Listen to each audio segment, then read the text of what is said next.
कई सालों बाद जब दोस्तों से मिलना हुआ तो गाड़ी उठाई और चल दिए अपने खेतों की तरफ। सोचा आज पूरी रात वहीं पर रुकेंगे, बातें करेंगे, खुद से ही खाना बनाएंगे और वहीं पर खाएंगे। वाकई अपने हाथ से खाना बनाने का स्वाद ही कुछ अलग होता है। हम वहीं पर मौजूद कुछ सब्जियां तोड़ने गए।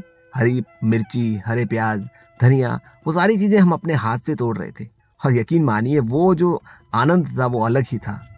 बाकी हम आपको बता दें कि हम राजस्थान में सर्दियों में सबसे ज्यादा बनाने वाली सब्जी हल्दी की सब्जी बनाने वाले थे। तो उसके लिए ये सारी चीजें हम खेतों से तोड़ रहे थे और बाकी सामान दुकान से ले आए थे। जैसे ही सब्जियां लेकर हम पहुंचे, हमारे दोस्तों ने तैयारी शुरू कर दी। हमने देखा कि दोस्त तैयारी शुरू कर चुके हैं और सामान हमारे पास पड़ा था। बस अब देर थी चूल्हा स्थापित करने की। तो बस ये परंपरा मैंने निभाई और अपने हाथों से वहां पर चूल्हे को स्थापित किया। और फिर लकड़ियां बीनने भी चले गए। खेतों से लकड़ियां ले आए पास से, और उन लकड़ियों से लाते लाते इतना अंधेरा हो गया कि रोशनी की जरूरत पड़ी। तो फिर हमने वहां पर सोचा कि लाइट लगाकर बल्ब जलाया जाए। बल्ब जलने के बाद हल्दी की तैयारियां चल ही रही थी तो चाय की तलब हुई। तो दोस्तों ने कहा, भाई तू वेला बैठा है तो चाय बना ले। बस चाय का सारा सामान हमारे पास था ही, तो सोचा कि चाय बना के अपने दोस्तों को पिलाऊंगा। वाकई दोस्तों के साथ बातें करते करते चाय बनाना, खाना बनाना और बहुत सारी एंजॉयमेंट, ये सारी चीजें बहुत यादगार होने वाली थी। और बस चाय बन रही थी, बातें भी चल रही थी, सिलसिला चल रहा था, हल्दी की तैयारियां भी जोरों शोरों पे चल रही थी। तो पता ही नहीं चला कि कब हमारी शानदार देसी तरीके से बनी हुई चाय एकदम से तैयार हो गई। मैंने अपने दोस्तों को चाय परोसी और बस अब हम चाय पीने के बाद जुट जाएंगे हमारी हल्दी की सब्जी बनाने में। तो उसकी जिम्मेदारी दी गई हमारे दोस्त जो मुंबई के अंदर अपना रेस्टोरेंट चलाते हैं और वो काफ़ी अनुभवी है। तो ये बाहुबली की शाही जिम्मेदारी हमने उनको दी। बस उन्होंने अपने हाथ में करची उठाई और शुरू हो गए।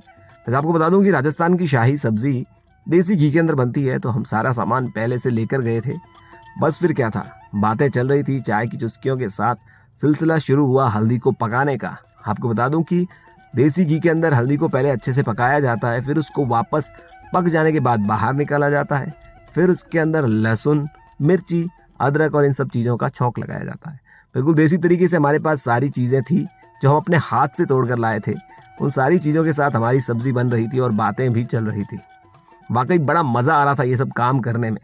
वैसे कई साल हो गए अपने हाथों से खाना और चाय बनाए हुए, लेकिन उस दिन वाकई एक अलग ही आनंद था। और कब हमारी हल्दी की सब्जी बनकर तैयार हो गई, बस धनिया की गार्निशिंग के साथ बैठ गए हमारे सारे दोस्त हमारी शाही दावत पर, अपने दोस्तों के साथ आनंद लेने हमारे द्वारा बनाई गई देसी घी की सब्जी और बाजरे की रोटी का। वैसे बाजरे की रोटी हमने किसी और से बनवाई थी।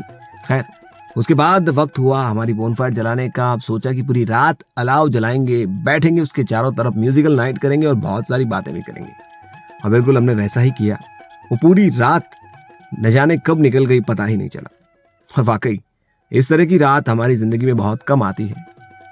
तो भागदौड़ भरी जिंदगी में हमें वक्त नहीं मिलता है हमारे दोस्तों के साथ बैठने का, उनसे बातें करने का, अपनी पुरानी बातें याद करने का। तो इस सर्दी आप भी वक्त निकालिए, अपने पुराने दोस्तों के साथ बैठिए अपने पुराने ठिकानों पर और बातें करिए और इस तरह की दावत का आनंद लीजिए, क्योंकि ये वक्त एक बार निकल जाने के बाद बहुत मुश्किल से आता है। इस व्लॉग को देखने के लिए आप सभी का दिल से शुक्रिया। आप ऐसे ही अपनी जिंदगी में एंजॉय करते रहिए और आगे बढ़ते रहिए।